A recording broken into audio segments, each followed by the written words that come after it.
Hi everybody, Dr. Debbie Pates here. Let me go grab my phone so I can keep a better eye on the time.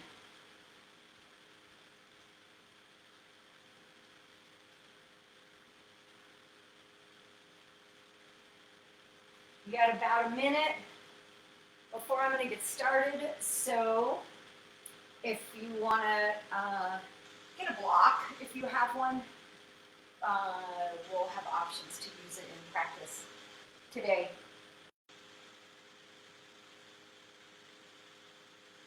So while you're getting your block, and maybe some people won't even hear this, but that's fine. This cute little guy, I know you guys love it when my animals are in here, but this guy brought a mouse in today. Well, anyway, I always sweep the floor before I roll my mat out because, as you may have noticed, it's very distracting when your floor is dirty and you're in down dog, and I found a mouse, so that was exciting. But it's not here anymore. So, anyway, you're probably like, hey, I want everybody to see me because I did something really fun today. I say, why don't we just get started and do some yoga. Come on into child's pose. It's 12 o'clock right now. So come on into child's pose, spread your knees wide or keep your knees together. But whatever you choose, allow your forehead to rest. Drop your head. Let your head rest on the block. If it doesn't, on the mat is what I meant to say. If your head doesn't easily rest on the mat, but everybody's head can rest on the mat if you're willing to lift your hips up enough, right? So some people are stiffer than others, and so it's harder to sink your heels down. Sink your hips down onto your heels. Don't worry about that. Don't worry about how high your hips are. Let your head rest. And if there's still, no matter how high your hips are, let your head rest. And if it's still hard to let your head rest, then maybe on a block or stack your fists. Sometimes I like to stack my fists and let my head rest on that instead. But wherever you are, settle in. And bring your awareness to your breath. Start to breathe consciously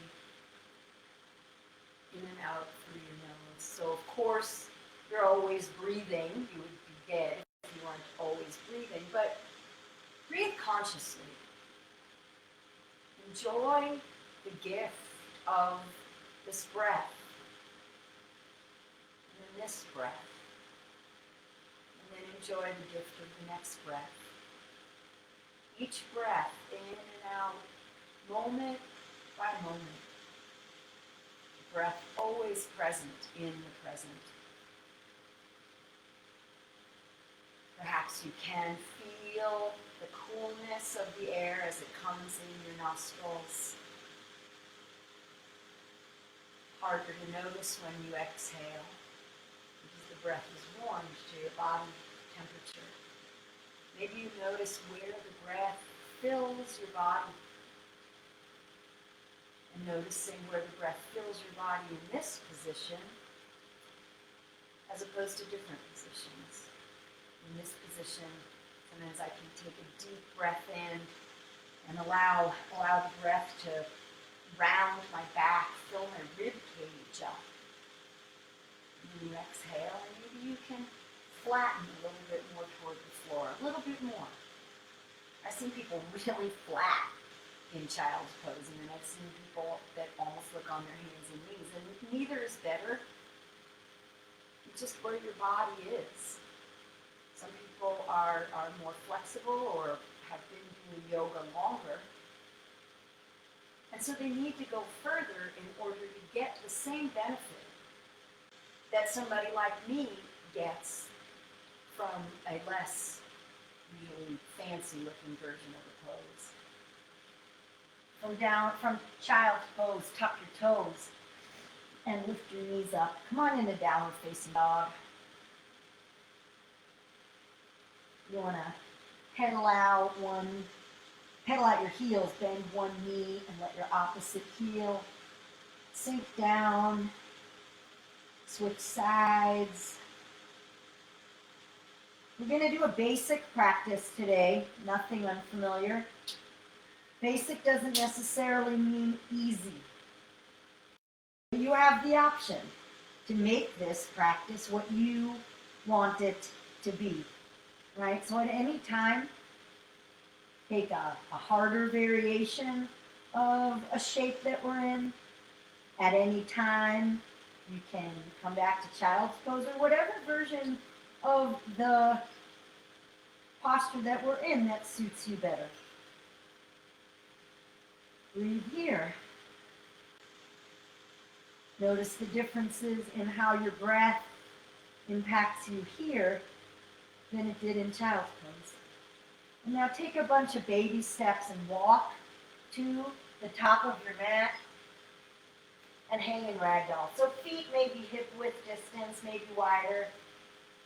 Knees might be a little bit bent to release the backs of your legs. Right? Your hamstrings actually get a better release if you're slightly bent, if you have tight hamstrings. Breath here. Right? So perhaps here you feel the breath differently. Maybe more in the top of your back, in between your shoulder blades. Our stomach is folded, whereas a minute ago it was stretched out. Just noticing and noticing any thoughts that come with that. Like if I said stomach, did you tell yourself something maybe not so nice? Let's start to flow. Roll up. Vertebra by vertebra as best as you can, articulating. That's hard. We just do our best. What else are you going to do? Right? What more can you do besides your best? Come to standing. Lift your kneecaps. Engage your quadriceps. Tuck your low ribs in a little bit. And roll your shoulders up, back, and down. And shine your palms forward. Inhale your arms up, and before we start to flow, bring your hands together overhead. Pull your energy into your heart and pause. Allow your thumbs to come onto your sternum. Maybe you can feel your heartbeat.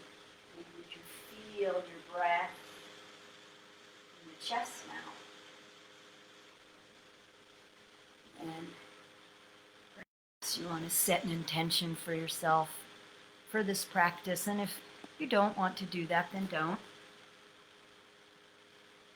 Maybe you can intention to be present, to pay attention to your breath, and to forgive yourself when you say mean things to yourself, because we do it all the time. Your arms up. Exhale, forward fold, moving right into sun A. Halfway lift, lengthen your spine. Exhale, put your knee back, high plank. Inhale in high plank, and then lower halfway or all the way, chaturanga or laying on the ground. Up, facing dog or cobra. Roll over your toes, downward facing dog, and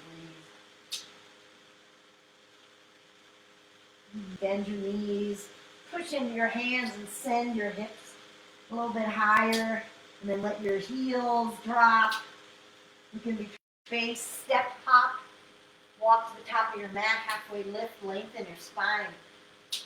Exhale, fold. Inhale, sweep your arms up, rise to the flat back. Bring your hands together overhead.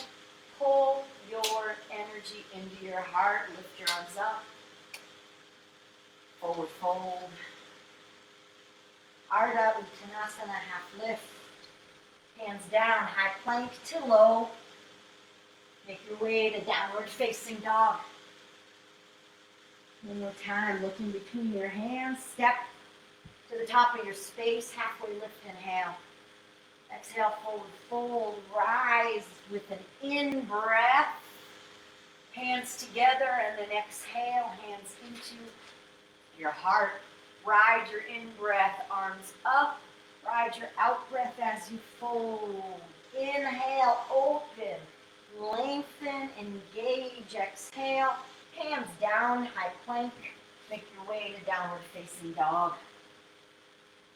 And from downward facing dog, lift your right leg up.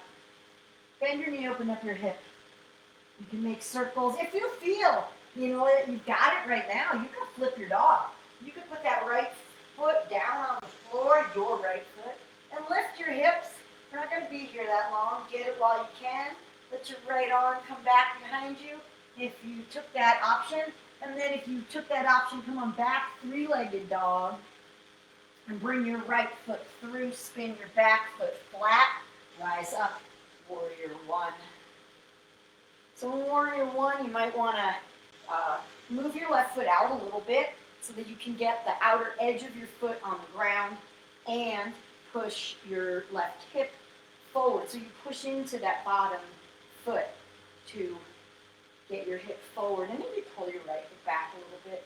Biceps can be by your ears. Inhale here, sink a little bit lower into your right knee, and check in with that knee, right? So you want your heel and your knee, or your ankle and your knee in a line, so that you're not overextending the joints, that it doesn't feel as good.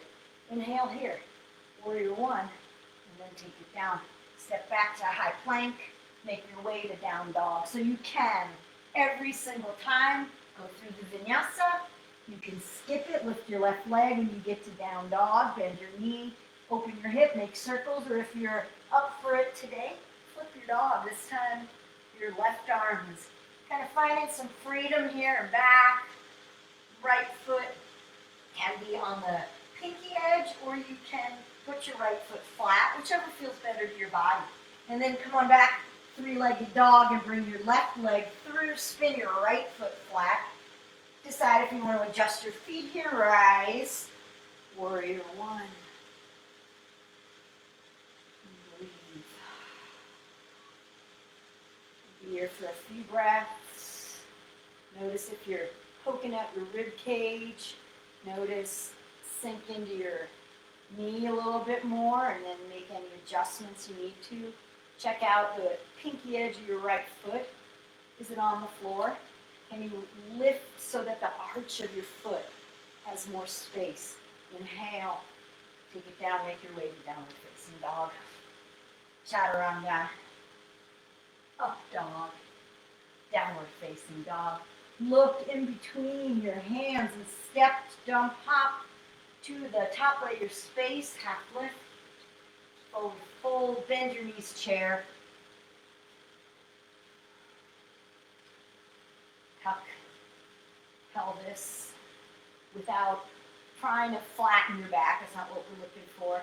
Forward fold. Halfway lift. Take it to down dog. Chaturanga. Upward facing dog to downward facing dog. Step your right foot forward. Spin your back foot flat. Rise up, warrior one, and then ride your breath right back down. Chaturanga. Upward facing dog to downward facing dog. Step your left foot forward. Inhale up.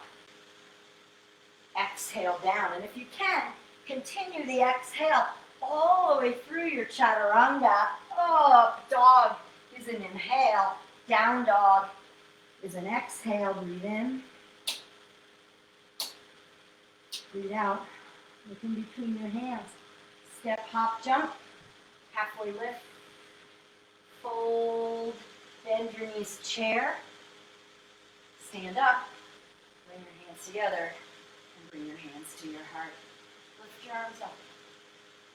Utkatasana, chair, forward fold, lengthen, back down, high plank, chaturanga, up dog, down dog, step your right foot. Back foot flat, warrior one. And then the same thing, exhale, down. If you can, all the way through your chaturanga, and then you inhale on your up dog. Exhale into down dog. Continue the exhale, left foot forward. Inhale, right.